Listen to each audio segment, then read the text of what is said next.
الحمدللہ آج ہماری تلاوت کا آغاز 17 پارے سے سورہ انبیاء سے اقترب للناس حسابہم۔ حساب کا وقت قریب آ پہنچا ہے، لیکن لوگ ہیں غفلت میں پڑی ہوئی ہے۔ جب کوئی آیت اترتی ہے تو اس سے یہ منہ پھیرتے ہیں، اور ان کا کہنا یہ ہے کہ یہ قرآن شعر ہے، پراگندہ خیال ہے، سحر ہے، جادوگر ہے۔ اس قسم کی گفتگو ان کی ہے۔ کہتے ہیں تمن جیسا ایک انسان ہے، یہ تم پہ جادو کر کے اپنا اثر غالب کرنا چاہتا ہے۔ فرمایا پہلے بھی پیغمبر آئے، اللہ نے ان کی طرف وحی بھیجی، علم والوں سے پوچھ لو، فاسألوا اہل الذکر۔ یہ قرآن اللہ نے اتارا ہے جس میں تمہارا بھی زندگی کا نقشہ موجود ہے، تمہارا بھی ذکر ہے۔ لقد انزلنا الیکم کتابا فیہ ذکرکم، اس میں تمہارا بھی ذکر موجود ہے۔ ایک بزرگ اللہ والے، قرآن کے مفسر، خوف خدا رکھنے والے احنف بن قیس قرآن کی تلاوت کر رہے تھے اور اس آیت پر پہنچے کہ اس میں تمہارا بھی ذکر ہے، تو قرآن کے اوراق میں اپنا ذکر تلاش کیا کرتے چلے گئے۔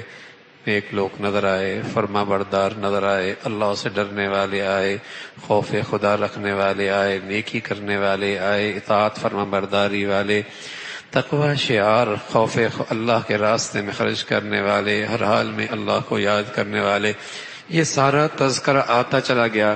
فرمایا اللہ میری زندگی تو اس میں کوئی نہیں ہے۔ پھر دوسرے لوگ نظر آئے جو اللہ کی طرز کیسے جنہیں وحشت سی ہونے لگتی ہے، نمازیں نہیں پڑھتے، شرک میں مبتلا ہیں، ان کا تذکرہ۔ احنف بن قیس کہنے لگے اللہ میرا ان سے کوئی تعلق نہیں ہے، میرا تذکرہ پھر بھی میں ڈھونڈ کے رہوں گا۔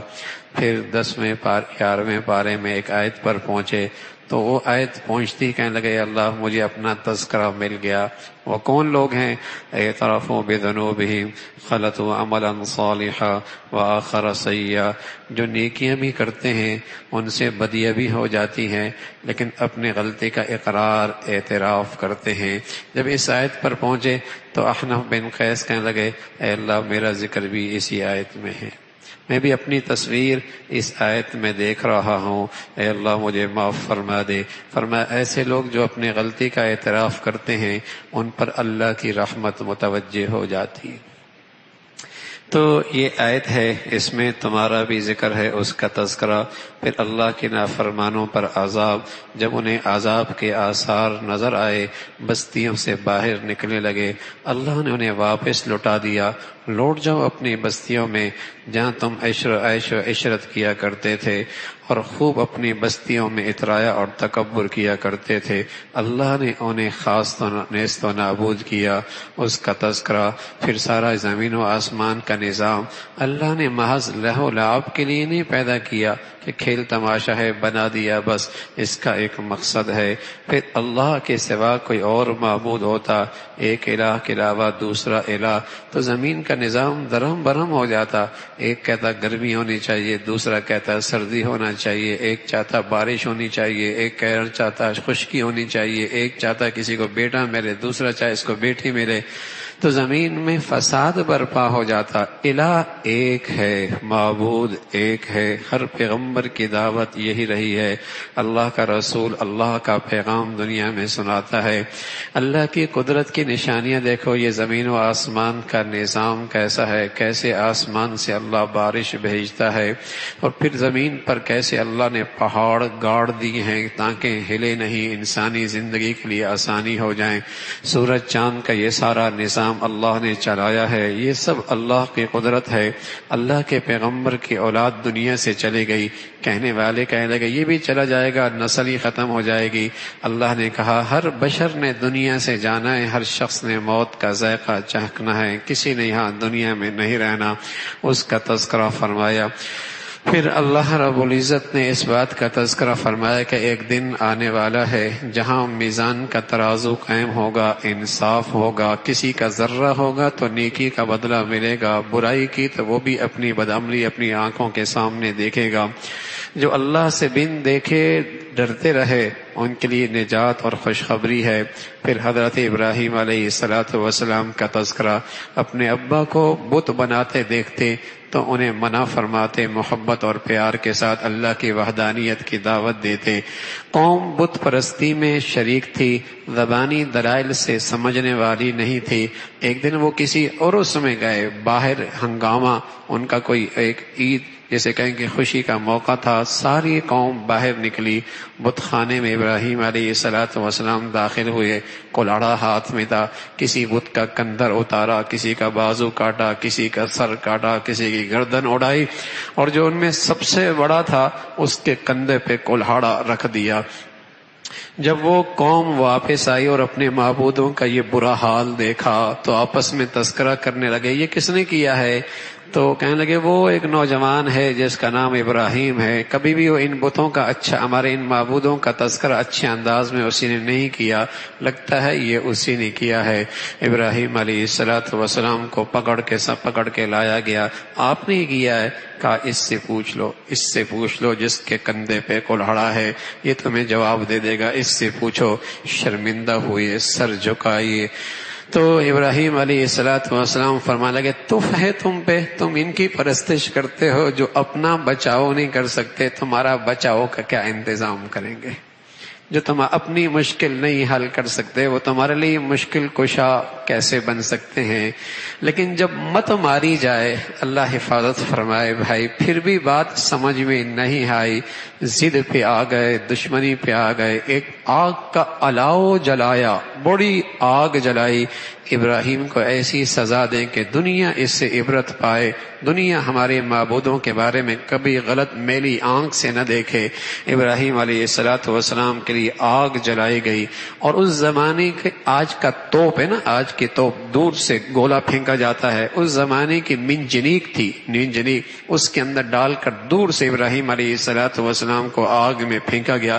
قریب میں جانا ممکن نہیں تھا، اس لیے کہ فضا میں پرندہ بھی گرمی کی شدت سے اندر جا کے جھلس جایا کرتا تھا، ایسی اس آگ کی تپش تھی۔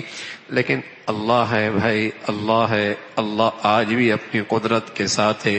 اللہ نے اپنی مخلوق آگ سے کہا ہے میرا خلیل آ رہا ہے، تیرا مہمان بننے آ رہا ہے۔ اسی تپش بھی نہیں لگنی چاہیے اور اتنی ٹھنڈی بھی نہ ہونا کہ ابراہیم کو تیری ٹھنڈک سے تکلیف ہو جائے۔ بردم و سلامن علی ابراہیم، ایسی ٹھنڈک جس میں سلامتی ہو، ابراہیم کے لیے ایسا ایئر کنڈیشن کہ زیادہ ٹھنڈا بھی نہ ہو۔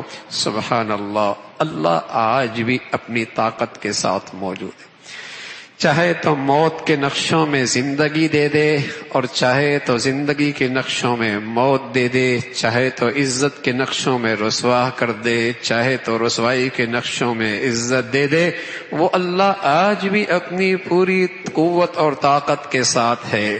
ایک ہی نبی ہے، دریا سے عبور کرتا ہے اپنی قوم کے ساتھ، دوسرا دشمن ہے، وہی لہریں جو راستہ دے رہی تھی ان دوسروں کے لیے موت کا سامان بن جاتی ہے، وہی چھری ہے جو گردن پہ چلائیں تو جان نکل جاتی ہے، اسماعیل کے گردن پہ چلتی ہے تو چھری کام کرنا چھوڑ دیتی ہے۔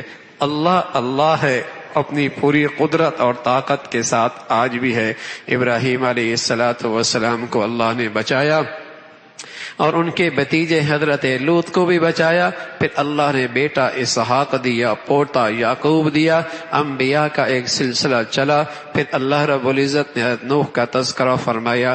حضرت ایوب بڑے ہی صابر تھے، بڑی لمبی آزمائش زندگی میں آئی ہے، لیکن اللہ کا در نہیں چھوڑا، اللہ کی چوکھٹ نہیں چھوڑی، اللہ کی یاد نہیں چھوڑی، اللہ کو پکارنا نہیں چھوڑا۔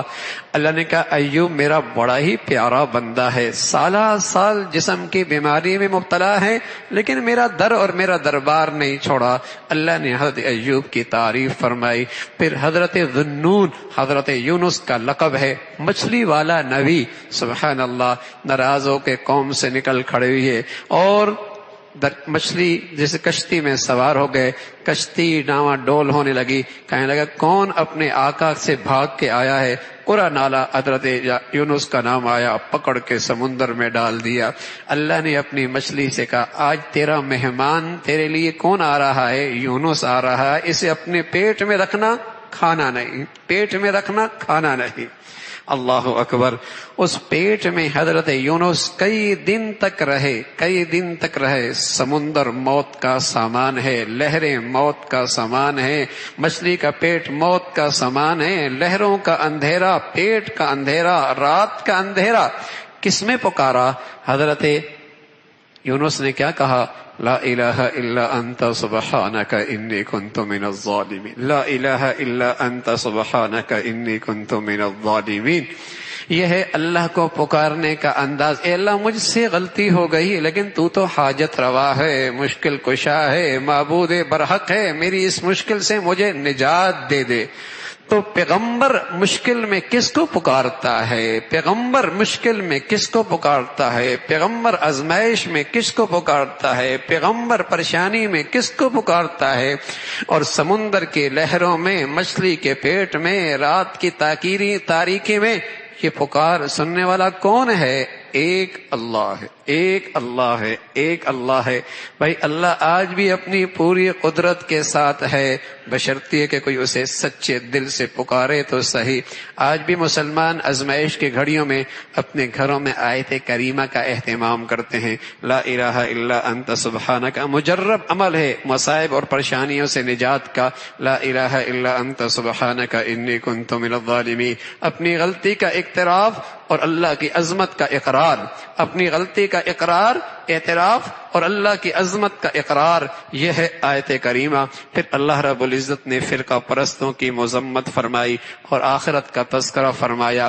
جس دن سارا آسمان اور زمین کا سارا نظام لپیٹ لیا جائے گا، رجسٹر بند ہو جائیں گے، اس کا تذکرہ محمد الرسول اللہ ساری انسانیت کے لیے رحمت للعالمین، بلکہ زمین و آسمان کے ساری مخلوق کے لیے رحمت للعالمین ہے۔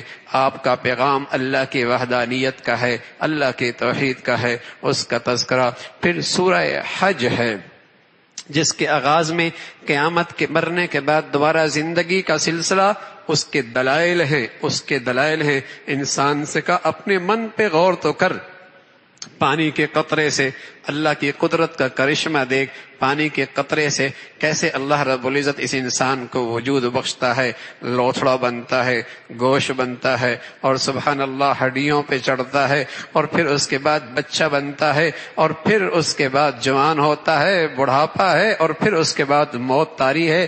تیری زندگی کے پر سارے ادوار آئے، جو اس پانی کے نقطے پہ یہ سب کچھ کر سکتا ہے، اس کے لیے مارنے کے بعد دوبارہ زندہ کرنا کیا مشکل ہے۔ تصویریں تو سخت چیز پہ، ٹھوس چیز پہ بنتی ہیں، لیکن اللہ پانی بہنے والی چیز پہ اتنی خوبصورت تصویر بناتا ہے۔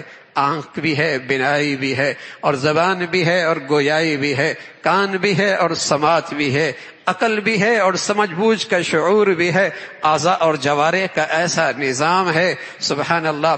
جہاں جتنا باریک کام ہوتا ہے وہاں تیز روشنی کی ضرورت ہوتی ہے، تیز روشنی کی ضرورت ہوتی ہے، لیکن اللہ ماں کے پیٹ میں اور اس کے رحم میں اور اس کی جھلی میں اتنے اندھیروں میں اتنا باریک کام کرتا ہے۔